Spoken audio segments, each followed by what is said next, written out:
They told me it was just old gold. Nothing special. Nothing worth holding on to. As if 41 years of marriage could be dissolved into a handful of dollars and a shrug. That is the sentence that has been living under my ribs these past months. The one that wakes me at 4 in the morning when the world is quiet and no one is performing goodness for the sake of appearances. It was my daughter-in-law who said it.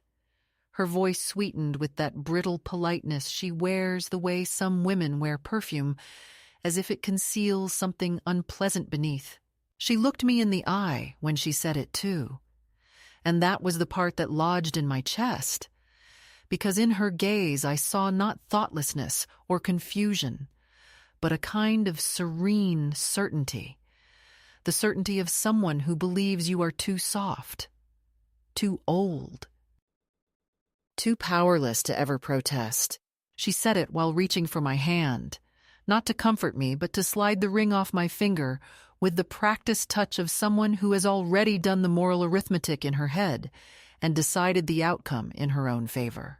I remember how her fingers were warm, how mine trembled just slightly, not out of fear, but out of the shock of realizing that people you share a table with, people whose children you have rocked to sleep, can still speak to you in a tone usually reserved for strangers who've inconvenienced them. My name is Eleanor. I am 77 years old, and I have lived alone for the last 11 years, ever since my husband, Thomas, slipped away quietly one October evening, with my hand folded in his, as if even at the end he believed that touch was how we told each other we were safe. I do not have many possessions that hold meaning for me now. Age has a way of stripping life down to essentials, and even memories soften at the edges until they can be held without cutting you. But that ring, my wedding ring, was not something I kept out of attachment to gold or stones. It was a small circle of warmth that carried the weight of a life built day by day, of promises made when we were young enough to mistake boldness for immortality, of arguments and reconciliations and the ordinary triumphs of a shared existence.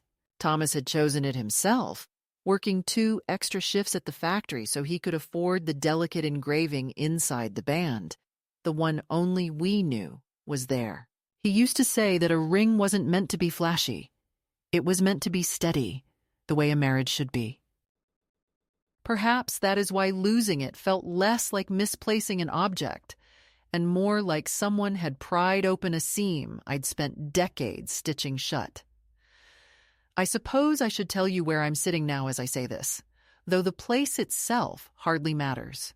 It's a small apartment, one of those senior complexes with shingled roofs and rows of identical shrubs out front. The kind where neighbors exchange polite greetings, and no one asks too many questions, because everyone has already survived enough to know that stories often hurt more when you drag them into the light. I moved here after the incident with the ring, though I can't say it was intentional. It was more like I drifted into this new life the way leaves drift across a sidewalk. Slowly, quietly, carried by currents I didn't notice forming until I was already far from where I'd started. The apartment is modest but clean, with faded carpet and a window that faces west, so I can see the late sun stain the sky gold every evening. Sometimes I imagine Thomas standing in that light, his silhouette tall and serene, and for a moment the ache in my chest feels purposeful instead of heavy. Before all this happened, I thought I understood the people in my life. I thought I knew my son, Mark, with his gentle voice and the way he used to lean his head on my shoulder when he was tired, a habit he outgrew long before he knew that outgrowing kindness was a choice. And I thought I knew his wife, Julia, who smiled beautifully when she wanted something and walked through the world as though everything she touched was already hers by right. I believed that if I continued to be helpful and available and pleasant, she would at least respect the things that mattered to me. I was wrong, but not in the way you might think. Not dramatically, not with slammed doors and raised voices, but in the quiet, practiced way some people make space for themselves by shrinking the space you occupy, until you begin to apologize for taking up any room at all. The day she took the ring, nothing outwardly dramatic happened. There were no arguments, no tension in the air, no warning signs. She simply noticed it on my hand while we were sitting at her kitchen table, the large marble one she insisted was a statement piece, even though no one ever seemed comfortable sitting at it. She reached across, admired the ring, asked to see it more closely, and when I slid it off and placed it in her palm, she turned it over once, twice, then said softly, "You know, no one wears this style anymore. It's just old gold now." Old gold. As if time had worn not only the metal, but the meaning thinner, paler. She suggested cleaning it, maybe resizing it, maybe having it appraised. Little things said casually, as if she were doing me a favor. When she slipped it into her pocket, I felt a faint jolt, the way you feel when you realize too late that something has gone very wrong, but you're too polite, too trained in grace to name it aloud. I should have spoken then. I should have said, "No, give it back to me." I should have protected the thing that held my life inside it. But there is a particular kind of silence that becomes habitual when you are a woman who has spent her life smoothing over rough edges, keeping peace, refusing to burden others with your needs. You tell yourself you are being patient, generous, understanding. You tell yourself that people don't mean harm, not really, not intentionally. You tell yourself that your discomfort is a small price to pay for keeping the air calm and the family intact. And so you let things go. You let small cruelties pass without comment. You give people the benefit of the doubt even when they've given you every reason not to. That day, I chose silence. Though chose is too strong a word, it was more like muscle memory, an old reflex that fired without my consent. I left their house that evening with my hand feeling strangely light. I kept touching the place where the ring had been, circling it with my thumb as if the metal might reappear through sheer habit. I remember standing in my apartment later, staring at my reflection in the bathroom mirror, and thinking that my hand looked unfamiliar without the ring, exposed in a way that made me uncomfortable. I told myself Julia would return it the next day, that she hadn't meant anything unkind, that my unease was just sentimentality. I went to bed with that thought repeating like a lullaby, though it comforted me less and less each time. The phone call came the following afternoon, from a number I didn't recognize.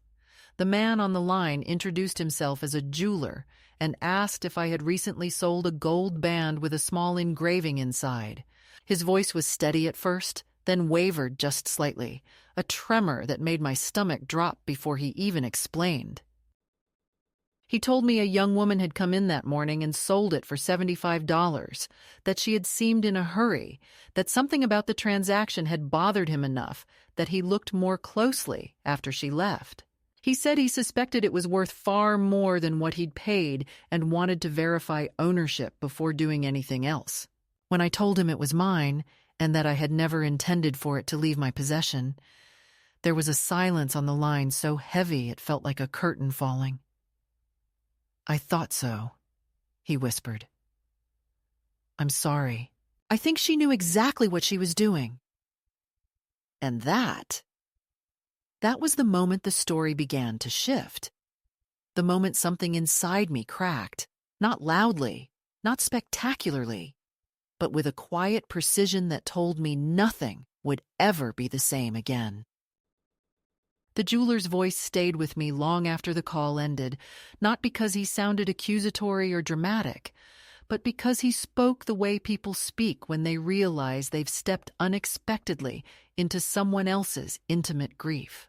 I sat there for several minutes without moving, my hands resting in my lap, the silence in the room expanding until it felt almost physical, a pressure behind my ribs that made it difficult to breathe.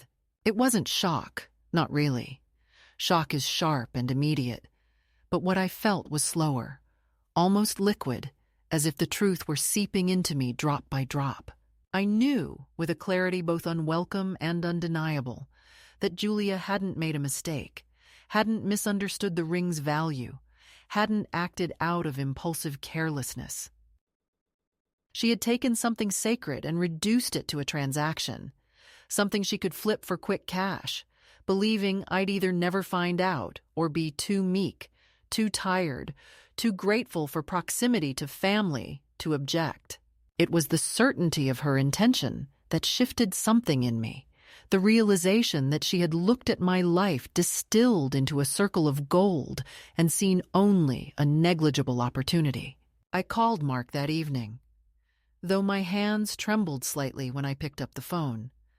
Not out of fear, but out of an old habit of bracing myself before speaking to someone who had learned long ago how to rewrite my emotions into smaller, more manageable shapes. I told him what the jeweler said, speaking carefully, not wanting my voice to betray the slow rage building beneath my composure. He listened in the way he often listens now, half present, half preoccupied, as though motherly concerns are an outdated technology he no longer needs to fully engage with. When I finished, he sighed, a long, weary sound that suggested I was already an inconvenience. He said Julia must have been confused, that she probably thought the ring was costume jewelry, that I shouldn't take things so personally. He said $75 wasn't a crime, and that I was reading too much into this because sentimental items feel bigger than they are. He said the jeweler was probably trying to make himself look noble. And then he said the thing that revealed more than he intended. "Mom, you know Julia doesn't like clutter, so maybe she thought she was helping." Helping. By selling my wedding ring for the price of a grocery trip. I felt something in me go strangely still. I didn't argue. It would have been pointless. Mark has grown adept at this sort of rationalization, a talent he nurtured slowly over the years, as Julia's preferences became commandments in the household, as my role shifted from mother to guest to decorative afterthought. He no longer asks himself whether something feels wrong. He asks only whether it disrupts the equilibrium he has built around her moods and expectations. I hung up the phone with a quiet "thank you," though I don't remember what exactly I was thanking him for, perhaps the bare courtesy of listening, or maybe just the hollow comfort of familiarity. The ache in my chest did not subside. It grew roots. That night, I lay awake far longer than I intended, my body still, my mind moving in long, slow circles around the same questions. When had this shift happened? This quiet erasure of my place in their lives? When had my belongings become disposable, my feelings optional, my presence something to be managed rather than welcomed? I thought of Thomas, of how he used to say that grief reveals the shape of a person's heart, and I wondered what shape mine had taken after all these years of trying not to take up too much space. I remembered the morning after his funeral when Julia told me it might be good for me to get out more, because widowhood could make people clingy. I remembered how Mark had nodded along, not out of agreement, but out of exhaustion, unwilling to challenge the narrative she was constructing about what I should be. It was then I realized that the ground beneath us began to tilt, though I didn't recognize the angle until now. The catalyst, the true ignition, wasn't the ring itself. It was the moment I understood the intentionality behind its disappearance, the moment the blinders I'd worn out of habit slipped just enough for light to get in. The next morning, I returned the jeweler's call, and he invited me to come by whenever I could. His voice was gentler this time, as if he sensed the delicate terrain I was walking on. I took the bus downtown because I didn't want to bother anyone for a ride, something I've become practiced in, the quiet self-containment of older women who have learned not to impose. The shop was small, illuminated with warm yellow lights that made everything inside glow softly. He greeted me with an expression halfway between apology and concern, and when he placed the ring on the velvet square in front of me, the world seemed to contract around that tiny circle of gold. It was mine, unmistakably mine, and I felt my throat tighten in a way I hadn't expected. He explained what happened in a measured tone, careful not to embellish or dramatize. The woman who brought it in had been brisk, decisive, uninterested in haggling. She had insisted she was in a hurry. She hadn't looked at the ring with sentiment, only assessment. He said he suspected she knew its worth because when he offered $75, she'd agreed faster than most people do when the price is lower than expected. He said something in her demeanor unsettled him, something he couldn't name, and after she left, he felt compelled to examine the engraving inside the band. When he read the inscription, Thomas to Eleanor, 1968, he realized this wasn't a ring someone parts with casually. He looked up at me then, not for confirmation but for human recognition. I nodded once, unable to speak. I paid him back the $75, though he protested, insisting it wasn't necessary. But it felt important to reclaim it fully, to undo at least one part of the damage. When I stepped outside, holding the ring in my closed hand, I felt a sensation I hadn't experienced in years, something between clarity and dread. I understood then that this wasn't an unfortunate misunderstanding or an awkward mistake that could be cleared with a conversation. It was a fracture, a deliberate one. And fractures, once formed, have a way of demanding acknowledgement no matter how long you've spent pretending the bone was whole. I walked home slowly, feeling each step as if I were relearning how to move through the world. The sky was low and gray, the kind that presses down on the horizon, but I noticed things I usually overlooked. The damp scent of the air, the faint rustle of trees, the distant hum of traffic. It was as if the world had sharpened around me, not mercifully, but faithfully, offering the kind of painful clarity that forces you to see not only what has been taken, but what must be changed. By the time I reached my apartment, I already knew the ground beneath my life had shifted permanently. I slipped the ring back onto my finger, the metal cool against my skin, and felt the truth settle into place with the same finality as the band circling my hand. There is no returning to a life that treats you as though your memories are clutter and your love is negotiable. There is only the slow, deliberate choosing of something different, even if you cannot yet name what that different life will become. In the days that followed, something subtle yet unmistakable began to shift around me, as if the air itself had thickened with an unspoken tension that only I seemed to notice.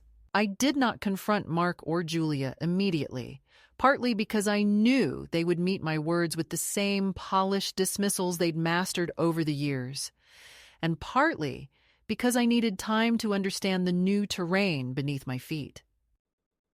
The ring was back on my finger where it belonged, a small, reassuring weight that reminded me I hadn't imagined what happened, that the indignity was real and not just an invention of an aging mind. Yet I could feel, in the soft, persistent way intuition works, that Julia sensed something had changed, though she couldn't identify exactly what. She called me 2 days after the jeweler returned the ring, her voice overly bright, the kind of brightness that strains at the edges like cheap fabric. She said she hoped I was feeling well and that she wanted to drop by sometime soon to bring me that herbal tincture for circulation, as if my blood itself needed adjusting. It was such a peculiar offer, an unnecessary one, and I recognized it as the kind of false hospitality people extend when they are trying to assess damage discreetly. I told her I was fine and didn't need anything, and in the resulting silence on the line, I could almost hear her recalibrating her approach. What unsettled me more than her tone, however, was the realization that my relationship with my own son had evolved into something like a fragile instrument, one that required constant, careful tuning to avoid discord. I found myself replaying our conversation from the night I told him about the ring, hearing in his voice the impatience he hadn't bothered to conceal, the thin edge of defensiveness that told me he had already accepted Julia's version of events. Before I even began to speak, it occurred to me then that he had been choosing the path of least resistance for years, smoothing over his wife's sharpness the way people smooth the wrinkles of a garment they no longer dare to replace. He had built a life on delicate balances and careful compromises, and I had become, without my noticing, an inconvenience to the equilibrium he valued more than truth. Once, long ago, he would have rushed to defend me, to demand explanations, to insist on fairness. But people change in increments so small that you don't notice the transformation until the person looking back at you resembles a stranger dressed in your son's familiar features.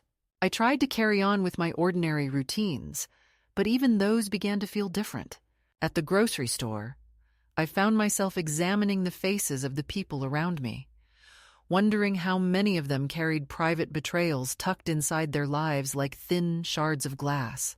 I noticed an ache in my hands when I held the shopping basket, and instead of dismissing it as age, I allowed myself to feel the weight of it, the vulnerability that came with knowing my body could not shield me from indignity the way it once could.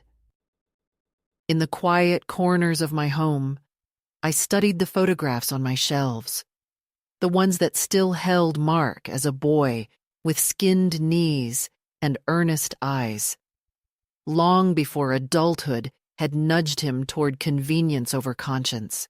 I kept trying to reconcile that version of him with the man who now urged me not to make things bigger than they are, as if the theft of a lifetime symbol could be folded neatly into the drawer of small grievances. Meanwhile, Julia's behavior grew strangely performative in the days that followed her odd phone call. She sent me messages asking if I needed help with small tasks she had never once cared about before, as if she were trying to create a trail of evidence that she was a dutiful daughter-in-law. She left a voicemail suggesting we all meet for brunch soon, using a tone that felt scripted, too deliberate, as though she wanted my response on record. I didn't answer, not because I wanted to play games, but because I could feel a soft, insistent shift in myself, a retreat from their orbit, a quiet withdrawal from the roles they expected me to play. It was the first stage of something I didn't yet have a name for, a growing refusal to be the pliant elder who absorbs thoughtless wounds with polite gratitude. One evening, while I was folding laundry, the ring caught the light through the window, and the sight of it filled me with both comfort and a heavy sorrow that was difficult to articulate. I remembered how Thomas used to take my hand absent-mindedly while we sat on the couch in our small living room, rubbing his thumb across the band like it was a prayer bead. He used to say that people didn't realize how much power there was in quiet loyalty, in the steady act of standing beside someone even when life became unremarkable. And as I watched that same band shimmer under the fading daylight, I wondered what he might have said if he'd seen what had become of us, how the son we raised together had let gratitude erode into convenience. The sense of erasure grew sharper the next time I visited their house. I had convinced myself that some part of me was overreacting, that perhaps there was an explanation I hadn't considered.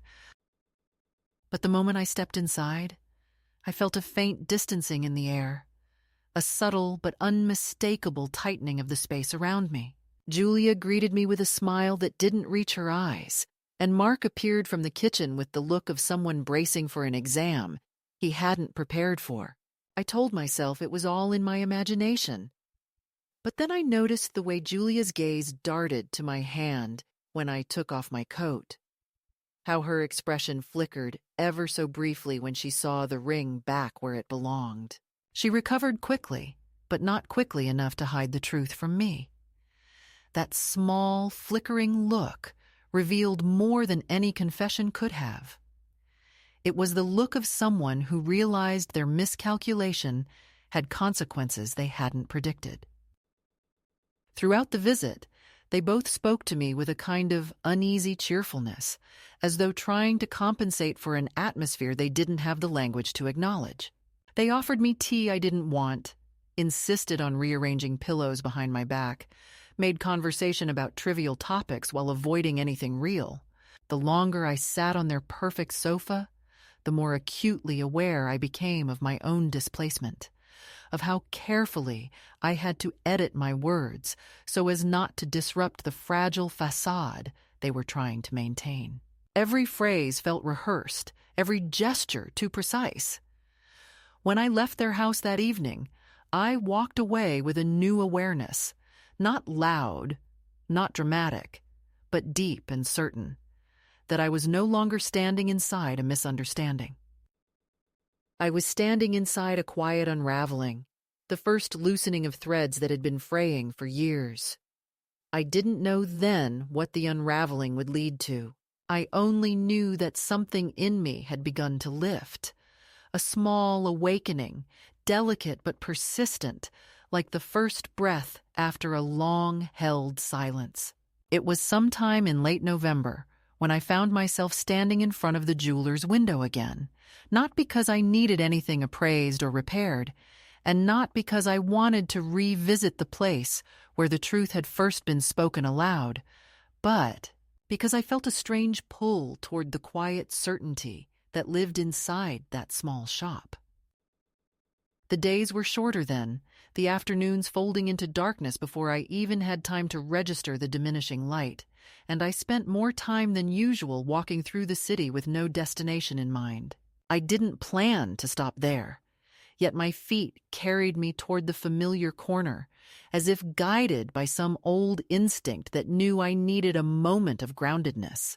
Inside, the jeweler recognized me immediately and greeted me with the kind of subdued warmth people reserve for someone carrying a grief too delicate to poke at directly. He asked if everything was all right, and I answered with the vague politeness of someone still learning how to speak honestly about the things that matter. When he handed me a cloth to polish my ring, insisting it would restore the shine, I felt an unexpected swell of emotion rise from somewhere deep in my chest. I realized then that I had been waiting for any small gesture that reminded me my memories, my stories, my life were not trivial, no matter how casually others tried to diminish them.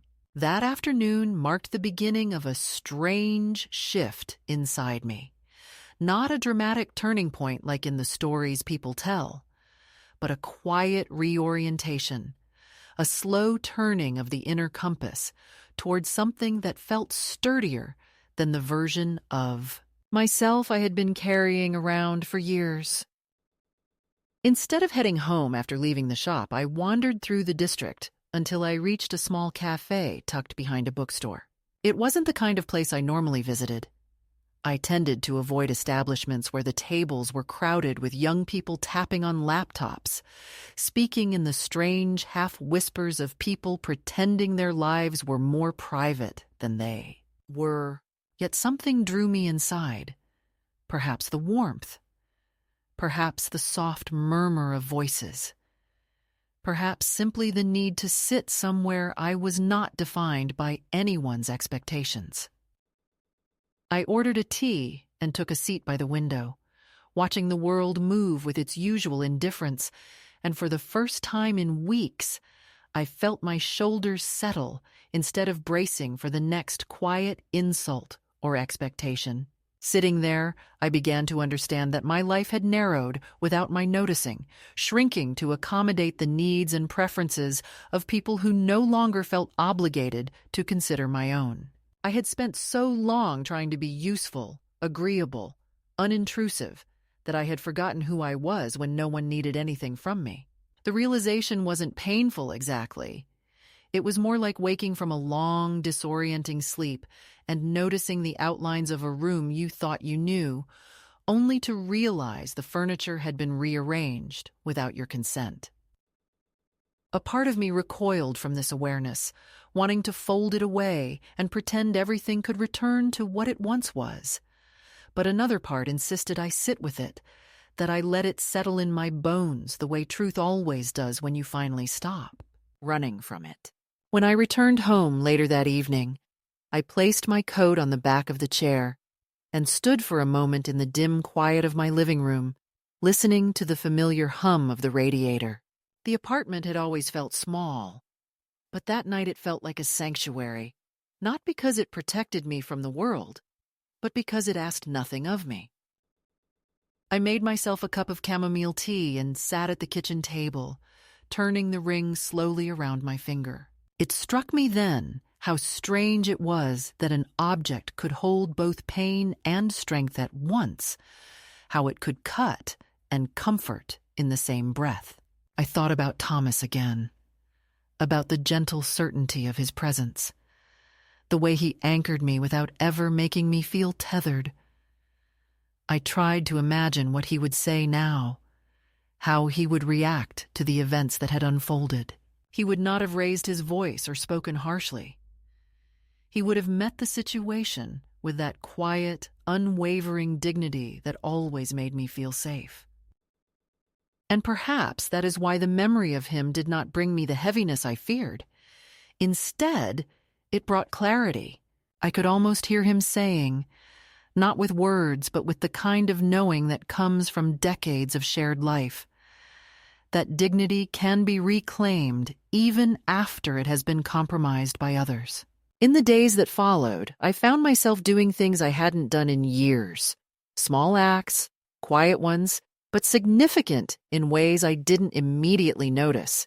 I rearranged my dresser drawers, not out of boredom, but to decide what truly belonged to me and what I was keeping out of habit. I walked to the library and checked out books I had once loved, but stopped reading because they reminded me of a life when I still felt entitled to joy. I cooked meals just for myself, dishes I hadn't made since before Mark was born, savoring flavors I had forgotten I missed. These were not acts of rebellion or statements of independence. They were gentle reminders that I existed outside the narrow frame my family had constructed around me. With each small step, something inside me loosened, a knot I didn't realize I'd been carrying for decades. The true middle point, the quiet but decisive shift, came one late afternoon when I received a text from Mark asking if I could watch the children that weekend. There was no greeting, no warmth, just a request phrased as if my availability were a given. He wrote that Julia had plans and that it would be really helpful if I could take the kids off their hands. The message landed differently than it might have a month earlier. For years, I would have said yes immediately, perhaps even apologized for not offering before being asked. But this time, my fingers hovered over the phone, unsure. I realized I didn't want to go to their house, didn't want to sit in rooms where my presence had become an afterthought, didn't want to pretend everything was normal when the truth sat stubborn and sharp inside me. Instead of responding right away, I placed the phone face down on the table and looked around my apartment, letting the silence expand until I could hear my own thoughts clearly. It occurred to me then that I didn't owe anyone immediate compliance, that I had the right to consider my own comfort before bending myself into someone else's needs. So I waited an hour, then 2, then the entire evening.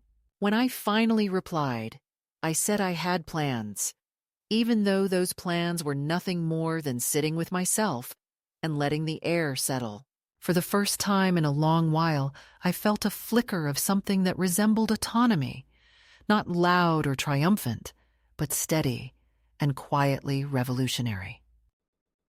And as the words left my phone, I felt the faint but undeniable shift of a boundary settling into place, one I hadn't known I'd needed until that moment. It wasn't the kind of shift anyone else could see, not yet, but it was the turning of the tide inside me, the quiet midpoint where the story begins to pivot, not because the external world changes, but because I did. And though I didn't know what the next steps would be, I knew this. I was beginning, slowly but surely, to return to myself. I didn't realize how temporary my brief sense of balance was until the world around me shifted again, not dramatically at first, but through a series of subtle tremors that spread through my days like hairline cracks in a window pane. It began with a message from Julia, written with that clipped politeness she adopts whenever she pretends she is reaching out of concern rather than control. She said she hoped I was all right, that she and Mark felt I had seemed a little distant lately, and that they wanted to make sure everything was okay because the holidays were coming, and family harmony was very important this year. It was the kind of message that disguises itself as affection while quietly demanding reassurance. I stared at it for a long moment, feeling the familiar pressure at the base of my throat. The impulse to respond immediately, to smooth the air, to reassure her that I wasn't upset, even though of course I was. But I didn't reply. And an hour later, when I still didn't respond, another message arrived, this time shorter, cooler, asking if perhaps I had misunderstood something, or if there was something they needed to clarify. The word clarify hung in my mind like smoke, suffocating and vaguely accusatory, and that was when I realized the shift wasn't merely internal anymore. It had begun to manifest in the outside world. My silence was no longer invisible. It had weight. 2 days later, Mark called. His voice carried that same tone of reluctant patience he has adopted in recent years, a tone that makes me feel like a problem he must troubleshoot rather than a mother he wants to speak with. He asked if I'd received their messages, though of course he knew I had, and then he asked if everything was all right. When I hesitated, he filled the silence with suggestions, each more dismissive than the last. Perhaps I was tired. Perhaps I was overwhelmed. Perhaps I had taken something too personally. It amazed me how effortlessly he leaned on those old, familiar explanations, as if any emotional response I had must be rooted in frailty rather than reason. I wanted to tell him that I had taken the ring back, that I knew what Julia had done, that the careful web of half-truths they'd spun around me had finally snapped. But something in me resisted. Perhaps it was dignity, perhaps fear, perhaps the simple instinct to hold my truth close until I'd found a safe place to set it down. So I said very little, and the silence between us stretched thin and brittle before he finally sighed and told me they were worried about me. Worried. That word, so easily spoken, so rarely lived. The pressure increased from there, slowly, deliberately, the way a person increases the heat under a pot without watching it. Julia sent an invitation to a family gathering at their house, written in a tone that suggested refusal would be a grave social misstep. She wrote that she hoped I would make the effort for everyone's sake, a phrase that carried the subtle implication that my absence would disrupt not only them, but the nebulous idea of family as an institution. I read the message 3 times, feeling the edges of my autonomy curl inward, and I realized that the invitation was not an invitation at all.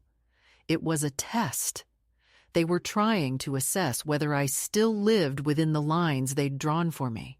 If I agreed to come, they would interpret it as proof that I had accepted their version of events, their hierarchy, their definitions. If I refused, they would consider it an escalation on my part. There was no neutral choice, no quiet ground to stand on. I didn't reply. Not because I wanted to provoke anything, but because I couldn't bring myself to walk back into a house that had become a stage on which I was expected to perform gratitude, compliance, and amnesia. Still, my silence did not go unnoticed. 2 days before the gathering, Mark showed up at my apartment unannounced. The knock on the door startled me, and when I opened it, he stood there with a strained expression, the kind that suggested he had practiced what he wanted to say and was hoping I would not disrupt his script. He stepped inside without waiting for permission, glanced around the room as if searching for signs of instability, then asked why I was ignoring their messages. Not whether I was all right, not whether something had hurt me. He went straight to the perceived offense. When I didn't answer quickly enough, he began listing possibilities, each more condescending than the last. He asked if I'd been forgetful lately, if maybe I had been feeling confused, if perhaps it was time to schedule a cognitive assessment just to be safe. At that, something inside me hardened. For years I had feared reaching the age where my clarity could be dismissed as fragility, where my no could be misinterpreted as confusion, where silence could be mistaken for cognitive decline rather than self-respect. And here it was, the exact shift I had dreaded, arriving not from the world at large but from my own child. I told him I wasn't confused, that I hadn't forgotten anything, and that I simply didn't wish to attend the gathering. He blinked at me as though I had spoken in an unfamiliar language. "But why?" he asked, genuinely baffled. I realized then that he had grown so accustomed to me, bending, accommodating, smoothing, that the simple act of asserting a boundary registered as irrational. When I didn't elaborate, he tried another tactic. He said Julia felt hurt by my silence. He said the children were looking forward to seeing me. He said that family disagreements were normal but should not disrupt traditions. Every sentence curled around my resolve like a fine strand of wire, tightening. Finally, I said I needed space. The words tasted strange, almost foreign, coming from my own mouth, and I watched as my son's face shifted from confusion to something sharper. Annoyance, perhaps, or disbelief. "Space from what?" he asked. "We didn't do anything." And there it was, the phrase that sealed the second rise of tension. We didn't do anything. As if actions only mattered when accompanied by intention. As if harm without acknowledgement was harmless. As if the burden of interpretation, of pain, of dignity, of truth, fell solely on the one who suffered it. After he left, the air in my apartment felt oddly heavy, as if his presence had left behind a residue of expectation I could no longer carry. The next day, Julia called, her voice trembling with the kind of performative hurt that seeks witnesses. She said she didn't know what she had done wrong, that she had always tried to welcome me, a statement so deeply untrue it nearly made me laugh, and that she hoped I wasn't listening to negative voices that were turning me against my own family.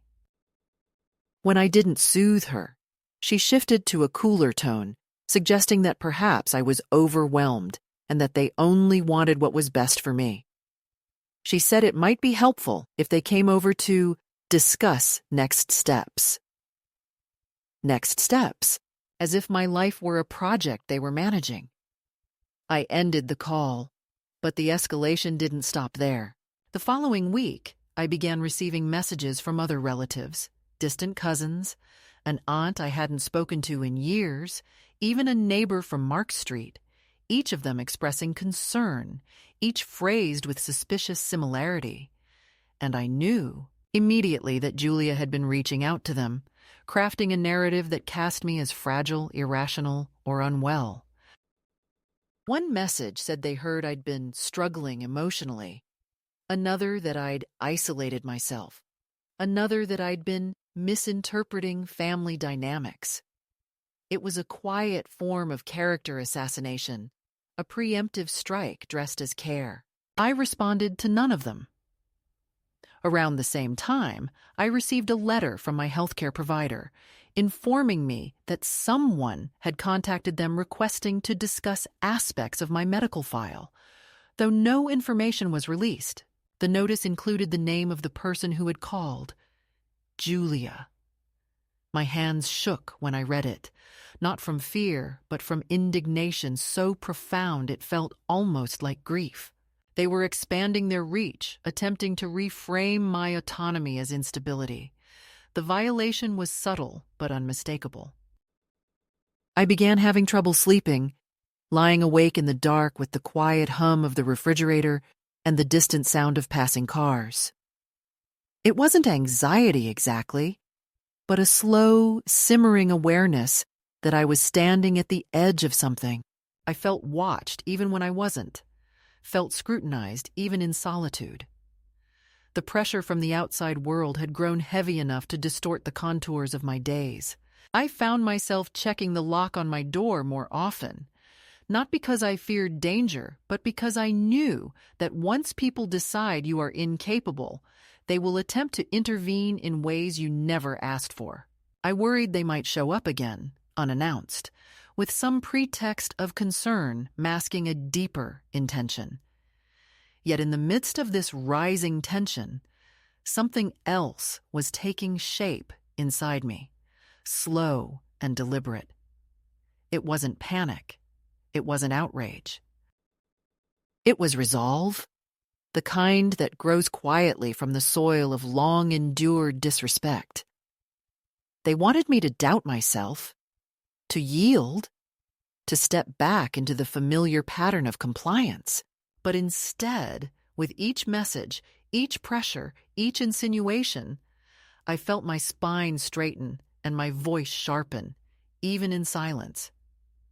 The escalation was real, but so was my clarity. For the first time in years, I wasn't shrinking. I was solidifying. The ground beneath me wasn't slipping, it was forming. And though I could sense the next confrontation approaching, unavoidable and perhaps painful, I no longer feared it. I feared only the possibility of returning to the woman I had been before, the one who allowed her life to be defined by the convenience of others. I didn't know the exact moment when the quiet pressure around me stopped feeling like a tightening rope and instead began shaping itself into something I could finally push back against. But by the time December arrived, the air around me felt charged with a kind of inevitability, as though the confrontation I had avoided for months had been circling me patiently and now stood at the door, waiting to be let inside. It began with a letter, the kind printed on thick paper meant to imply authority, informing me that a wellness visit had been requested on my behalf due to concerns regarding cognitive decline and decision-making capacity. The phrase was so clinical, so cold, so rehearsed in its attempt to sound benevolent, that for a moment I simply sat there staring at the page, feeling the layers of implications settle over me like a fine dust. And then, with a clarity sharper than anything I had felt in years, I understood exactly what was happening. They were done with subtlety. They were moving toward something official, something that would give them permission to step fully into the space they had been circling, like vultures, above what they believed was weakening ground. They wanted access. They wanted control. They wanted the authority to speak for me. I placed the letter on the table and felt a long, slow calm wash through me, the kind that comes not from acceptance, but from recognition. I had spent months feeling the walls inch closer, but now, finally, I understood their shape. And once you understand a shape, you can decide how to stand against it. I called the number on the letter and declined the visit before they could finish their scripted assurances. Then I called an attorney, a quiet man whose office sits above a bakery and smells faintly of warm bread. I told him everything, not in the scattered way people expect from older women, but in a clear, measured account that laid out every step of the erosion that had led me to his table. He listened without interrupting, making notes with a precision I appreciated, and when I finished, he looked at me for a long moment before saying that what I was describing was not unusual, but that I was wise to act now. There are, he explained gently, many ways families attempt to shepherd an older relative's autonomy into a smaller and smaller space until the person finds herself living inside decisions she never had a voice in. It often starts with concern, then intervention, then eventually signatures on documents that shift power quietly into other hands.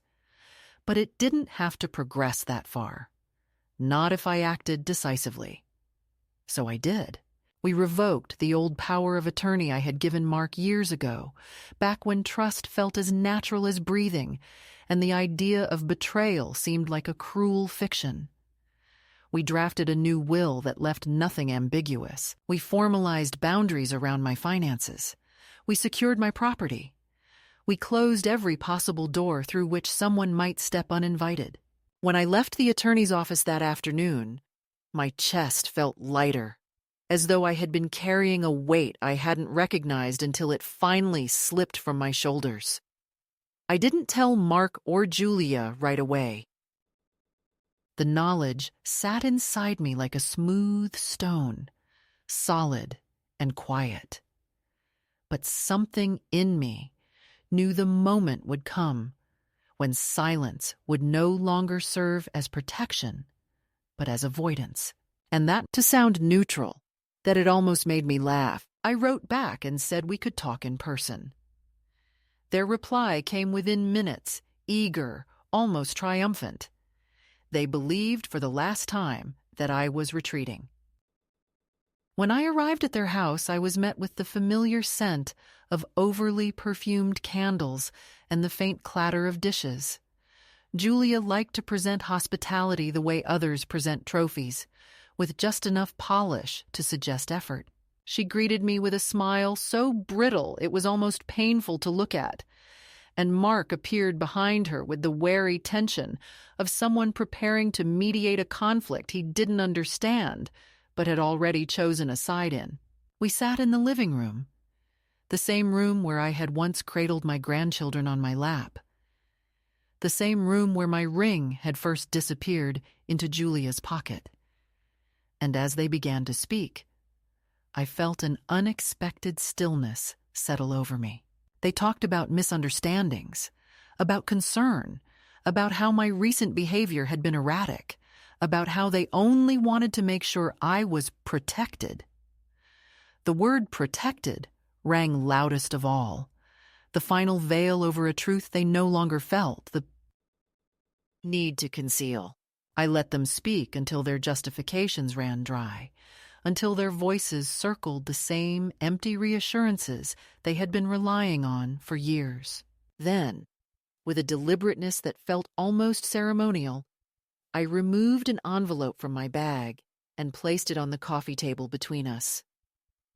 Mark looked at it warily, Julia with something closer to irritation. I told them that the power of attorney had been revoked. I told them that my will had been rewritten. I told them that the wellness visit request had been traced to them, and that any further attempts to access my medical information without consent would be met with legal repercussions. The room went utterly still, the kind of stillness that comes not from peace, but from shock. Julia recovered first, her face tightening with a flash of indignation. She began to speak, her voice climbing toward outrage, but I raised my hand calmly, quietly, and she fell silent, not out of respect, but because something in my composure unsettled her. I said I knew about the ring. I said I had retrieved it. I said I understood what it meant when someone looks at a lifetime of devotion and sees only something to pawn for a quick profit. And then I said something I had never said to them before, something I didn't even know I had the strength to say until the words were already forming in my mouth, that I would no longer participate in a family dynamic built on the expectation that I remain grateful for crumbs of consideration while quietly absorbing every slight they offered. I told them that their concern had not been concern at all. It had been control wearing the mask of care. I told them that I saw everything now with a clarity sharpened not by age, but by experience. Neither of them spoke for several seconds. Mark looked at me with a wounded expression, as though my refusal to continue living within his comfortable illusions had personally betrayed him. Julia's mouth was pressed into a thin line, her eyes flickering with that quick, calculating anger I had seen so many times before. She muttered something about ingratitude, about how families support elders when they decline, about how they had been offering me help. But the performance had lost its power. Their words could not reach me anymore. I stood, slowly, feeling the steady weight of the ring on my hand, and in that moment, I realized I felt no tremor, no uncertainty, no guilt. Only certainty. I told them I wished them well, but that from this point forward, my life would be mine.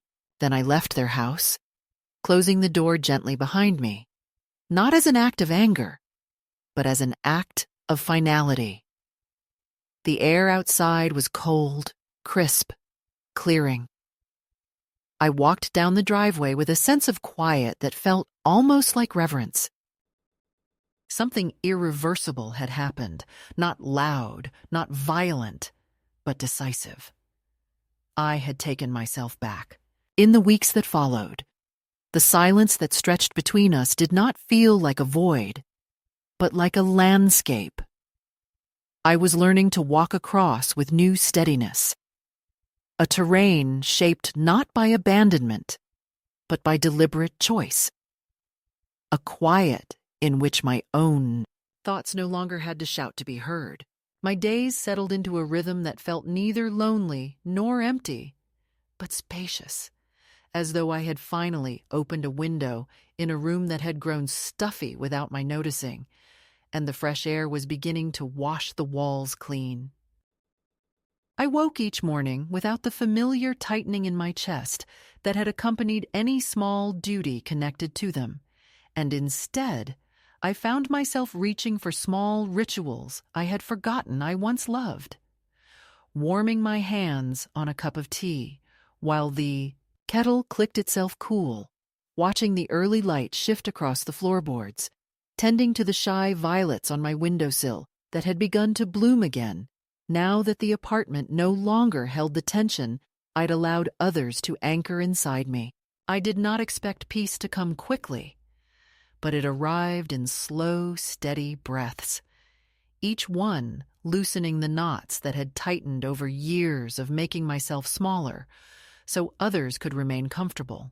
Sometimes I would sit by the window with an old photo album open on my lap, not to grieve the past, but to remember that my life had not been defined by the last few years alone, and that the story of me, my real story, was built from decades of moments they would never know or understand. I traced my fingers along the images of Thomas, his steady smile, the way he always leaned slightly toward me as though he were drawn by some quiet, gravitational pull, and I felt no bitterness, only gratitude that there had been someone once who saw me fully without asking me to shrink or shift to make room for his comfort. It made the present feel less fractured, less weighted with the false idea that family harm should be tolerated simply because it comes with shared blood. Occasionally, a letter would arrive from Mark, written stiffly, as though each word had been filtered through Julia's expectations, or perhaps through his own lingering disbelief that I had stepped out of the role he depended on. He wrote about the children, about work, about the changing seasons, but never about what had happened, never about the truth we all now circled without naming. I read the letters slowly, letting their distance settle into me without resistance, and then place them neatly in a drawer. I no longer felt compelled to respond immediately, nor to mend a bridge that had been weathering cracks long before the ring was taken. A relationship can remain connected by thread even when the fabric around it has thinned, and I found myself strangely accepting of that, as though the honesty of distance was kinder than the performance of closeness had ever been. There were moments, too, when I wondered whether I had been too firm, whether there was some gentler path I could have taken, but the feeling passed quickly each time, dissolving like a shadow when touched by light. I knew that a line once crossed must sometimes be redrawn in permanent ink, not out of cruelty, but out of necessity, out of respect for the self that had been neglected for far too long. I reminded myself that boundaries are not walls. They are simply the shape of one's dignity, made visible. And dignity, once reclaimed, does not shrink back into silence.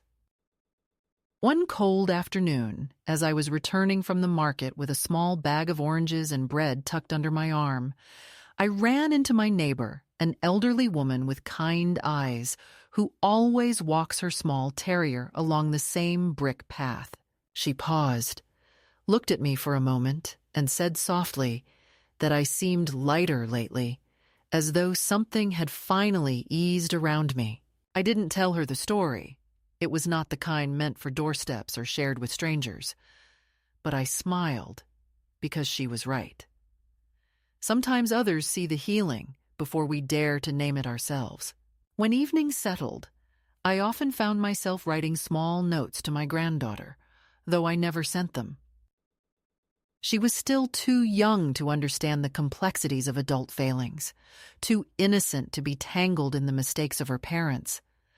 But I wanted her to have something one day, some quiet record of the woman I was beyond the version filtered through the household she grew up in. I wrote about courage, about gentleness, about the importance of listening to one's own voice before allowing others to reshape it. I wrote about love, not the soft, compliant kind, but the kind that stands firm even when it must stand alone. One night I wrote a sentence that surprised me in its clarity. There is no age at which a woman becomes too old to save herself. I folded the note and tucked it away, knowing she would read it someday when life brought her to the edge of her own crossroads. Now, in the quiet of this new chapter, I find myself touching the ring less out of pain and more out of remembrance. It no longer feels like a wound reopened, but like a small, steady heartbeat of the life I once built and the strength I still carry. Sometimes I twist it gently and close my eyes, letting the warmth of it settle through me, not as a symbol of what I lost, but as proof of what endured. And at night, when the world softens and the rooms dim into gentle shadows, I sit at my window and look out at the quiet street, feeling neither lonely nor abandoned, but simply present, grounded in my own company. I breathe slowly, deeply, and let the stillness wrap itself around me like a shawl. There is peace here, not loud or triumphant, but steady, earned, and entirely my own. If another woman were to ask me what I learned, I would tell her this: that silence can swallow you if you let it, but it can also become the place where you gather your strength. That betrayal does not define you unless you turn your face toward it forever. And that sometimes the most powerful act of love you can offer yourself is to walk away from the places that refuse to see your worth. And I would tell her, quietly, the way an older woman speaks when she knows truth is a fragile thing: you are allowed to begin again, no matter the shape of your years.